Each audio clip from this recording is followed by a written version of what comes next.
ஆச்சி மசாலா. எந்த சமையலும் ருசி தேடும் ரகசியம். 20 ரூபாய்.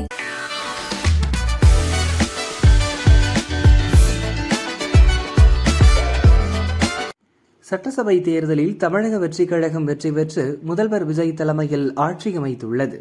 இக்கட்சியுடன் கூட்டணி வைத்து ஆட்சியில் பங்கு வகிக்க அதிமுக எம்எல்ஏக்கள் விருப்பப்பட்டனர். ஆனால் பழனிசாமி ஏற்க மறுத்ததால் அதிமுகவில் பனிப்போர் நிலவுகிறது. இந்த சூழலில் பெரும்பாலான மாவட்ட செயலர்கள் தன் பக்கம் உள்ளனர் என்பதை தெரியப்படுத்தும் வகையில் அவர்களை பழனிசாமி சென்னைக்கு வரவழைத்தார்.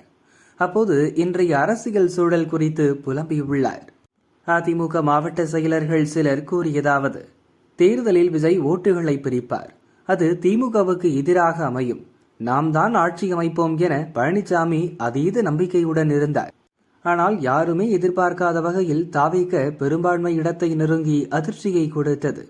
இதுகுறித்து எங்களிடம் பேசிய பழனிசாமி, விஜய் எனும் சுனாமி மொத்தமாக ஓட்டுகளை அள்ளி சென்று விட்டது, கவலைப்பட வேண்டாம், அரசியலில் ஏற்ற இறக்கம் சகஜம். முதல்வராக இருந்த ஸ்டாலினை அவர் தொகுதியில் தோற்றுவிட்டார், நாம் ஆக்கப்பூர்வமான எதிர்க்கட்சியாக செயல்பட வேண்டும் என்றார்.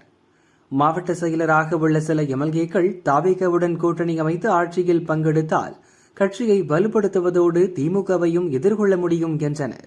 அதற்கு மறுப்பு தெரிவித்த பழனிசாமி, அதை நான் பார்த்துக் கொள்கிறேன், கட்சி நிர்வாகிகளுக்கும் தொண்டர்களுக்கும் நீங்கள் தைரியமூட்டுங்கள் என ஆறுதல் சொல்லி அனுப்பினார் என்றனர்.